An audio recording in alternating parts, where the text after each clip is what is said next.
Alright guys, welcome back to Formula 1 News, an emergency update video this evening coming out of what is proven to be an unbelievable Belgian Grand Prix here at Spa. George Russell disqualified after the race. Lewis Hamilton inherits the victory. How did we get to this point, and how have Mercedes done it again? Last year Hamilton disqualified from second place at the Austin Grand Prix. This time around it's George Russell, but this one was way over the line. Rumours emerging that Mercedes were effectively trying to get this one past the FIA. They obviously failed in their attempt, if that was their intention, to try and break the rules in some way. Is this the real reason why Russell had so much pace in that car on very old tyres? Lots to very briefly dive into today. Very much interested in your thoughts in the comments. Hit the like button if you enjoy. Subscribe if you're new as always, because I'm sure there's going to be so many updates on this over the coming days. This is where it all began really after the race concludes. The cars come into Parc Ferme. They get tested. They get measured to ensure they fit the specifications required. Callum Nicholas, of course, well-known Red Bull mechanic, says these cars are taking an unusually long time to be released.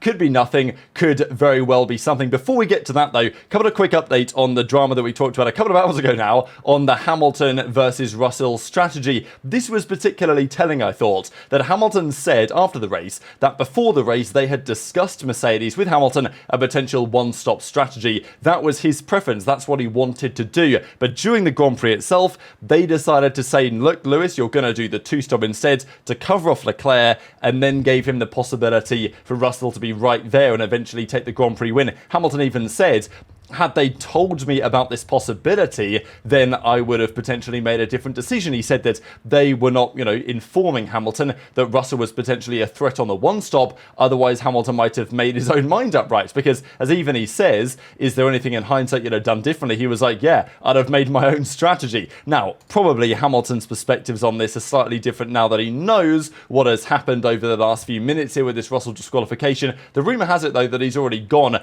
Pretty sure that Mercedes, especially after a 1-2, would typically do a team photo and to celebrate the win. So especially the 1-2, because it's been their first one in quite some time, right? Since, of course, Brazil 2022. So you'd expect that to occur. Couple of reasons maybe why it didn't. One of which may have been that Hamilton was not particularly happy and was straight on a plane out of there for his summer break. The other one may have been that they realised, Mercedes, that maybe this 1-2 wasn't going to be a 1-2 after all. I literally said a couple of hours ago in the video that I did that this is the first season since 1960 with 4 teams getting 1-2s. Well, Mercedes may have to wait a little bit longer to make that fact a reality again, which they may well do. But for now, this is not a 1-2 today. Quickly on Perez, there were some questions on this. At the end of the day, Perez started second, finished 8th, behind his teammate Verstappen. Not what they wanted. Max said, well, the car's the problem. It's not really Sergio's fault. It is what it is. But Helmut Marko says that is not what we expected from him. He completely collapsed, especially in the final stint. So if that doesn't tell you that Perez probably isn't keeping that drive, I'm not necessarily sure what will, but they apparently are going to discard tomorrow. And here we go with Danny Rick, spotted talking to Horner and Laura McKees, of course, team principal over there at RB after the Grand Prix. Of course, solid result today for Ricciardo. Who knows what the topics of these conversations were, but there is a general feeling right now that Ricciardo to the Red Bull is potentially more likely than not as things currently stand based on various factors. But let's get into this whole Russell thing, right? Because just wanted to do a quick update video really, because we talked about the race earlier today.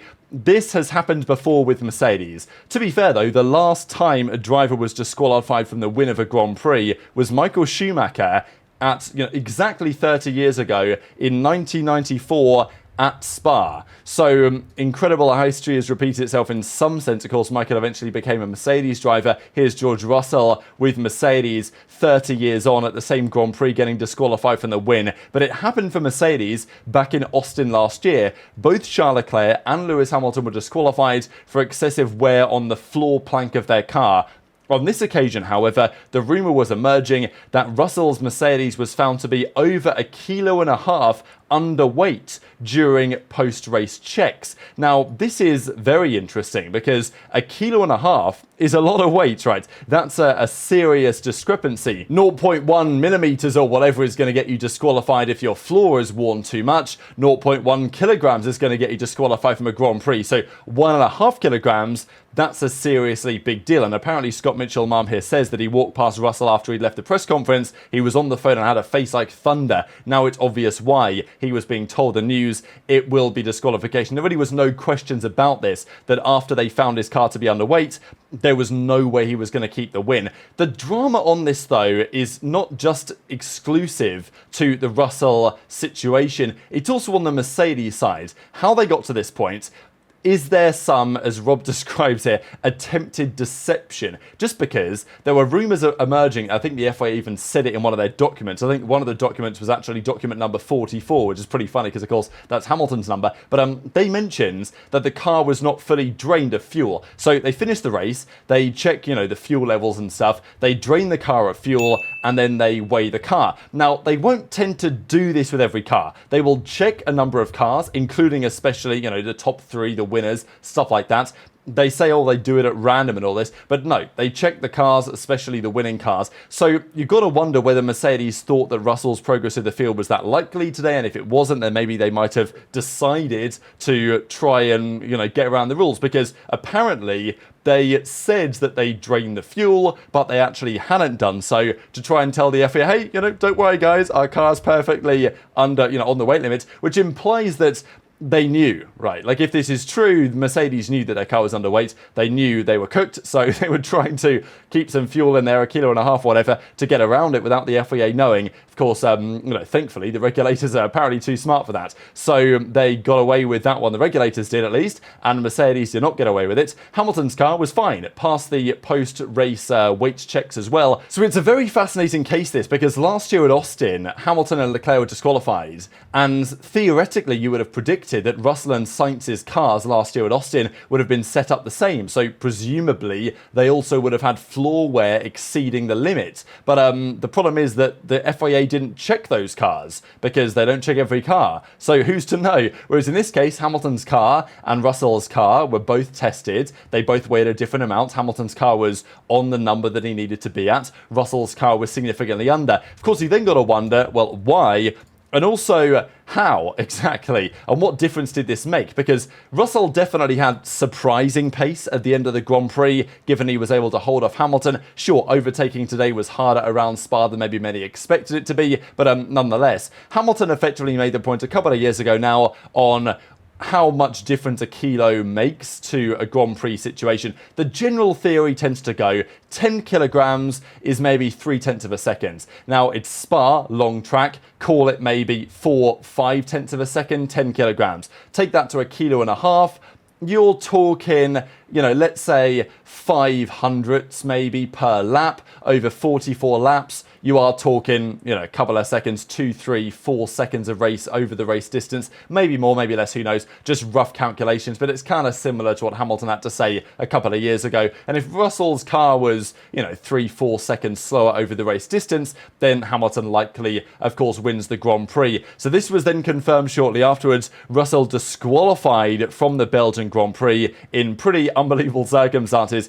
Hamilton secured his 105th victory in the sport after getting his 104th at Silverstone a couple of weeks back. He's now won again, becomes only the second driver of the season to win 2 races, in addition, of course, to Mr. Max Verstappen. Piastri second, Leclerc, I think, with a highly deserved 3rd place, but really tough for Russell on the day. Deserving, winner in some sense, right? He had a phenomenal drive, took advantage of the strategy that was presented to him, or that he came up with, and I think, in some sense, people will look back on this race in years to come and say, yeah, wow, what a great drive from Russell on that day. But who knows, because his car was underweight. The next question is, why? And also how? Like, was this kind of intended deception from Mercedes, or was this simply a big mistake? Because they discussed after the Grand Prix about the possibility of tread wear on the tyres. The idea being that because he was on one set for longer, then the tyres wore down, because the tyres are included in the weight of the car. So that's why Mercedes was spotted after the race, after they were testing the car, taking the tyres off, weighing the tyres, and maybe the car wasn't underweight for the entire Grand Prix. It was more so that because he was on those tyres for much longer than they intended or anticipated, then he was able to wear down those tyres more, and they lost like 1.5 kilos of rubber from lap, let's say 27 or whatever, when Hamilton pitted, to the end of the race. Now, is that likely? I don't know. Does that contribute to 1.5 kilos lost? Regardless, even if that's true, that he only was disqualified because his tyres were worn more than other guys' tyres were, is that not just a major failure on Mercedes' side? Like, how do they not know? How do they not predict this was actually going to be happening? But look, the regulations say anything like this is going to be a disqualification. Yeah, this was document number 44, by the way, that obviously gave driver number 44 the victory of the Grand Prix. So it's kind of good for Hamilton in a way that he won Silverstone, because if this had been his first race victory in, like, 2.5 years, it would have been pretty, an anticlimactic way to win. Silverstone was the way to do it, obviously, but he wins again, Hamilton. So, yeah, deserving winner, I think, either way. Both Russell or Hamilton could have been described as deserving the victory of the Grand Prix. But, yeah, Russell disqualified. Massive failure on Mercedes' side. And the question now has to come to Mercedes, and I'm sure there's going to be more discussion over the coming days here. What happened? How did it happen? And what does this mean for the team? Because if you just listen to this statement from Toto, it kind of sounds like they maybe knew it was coming in some ways, but we have to take our disqualification on the chin. We have clearly made a mistake and need to ensure that we learn from it. We will go away, evaluate what happened, and understand what went wrong. To lose a 1-2 is frustrating. We can only apologise to George, who drove such a strong race. Lewis is, of course, promoted to P1. He was the fastest guy on the two-stop and is a deserving winner. Despite the disqualification, there are many positives we can take from the weekend. We had a car that was the benchmark in today's race across 2 different strategies. So, that is true, but obviously, one of the benchmarks ended up being disqualified, right? Only a few months ago, that would have been inconceivable, he says. We head into the summer break having won 3 of the past 4 races. We'll look to come back after the shutdown rejuvenated and with the aim of maintaining our positive trajectory. So, look, I don't think Toto's wrong on lots of what he says here, but definitely interesting that very quickly afterwards he's saying, yeah, well, got to take the disqualification, can't argue it. We've made a mistake, apparently a mistake, but a mistake would be 0.1 kilograms, like 1.5 kilograms, surely they should have known. Like, they should have, if that was going to be the case, they were going to lose too much tyre tread to make it to the ends on the actual correct number in terms of weight. They should have told George, hey, look, sorry, mate, I know you wanted to try the one stop, but it ain't going to work because we're going to run out of tyres. So you've got to pit, go for the fastest lap, see where you go. But they didn't. So there's got to be something in that. I really can't quite put my finger on it right now, but very much interested in your thoughts in the comments. Hit the like button if you enjoyed. Don't forget to subscribe if you're new. As always, I would greatly appreciate it. Take care, and I'll see you next time.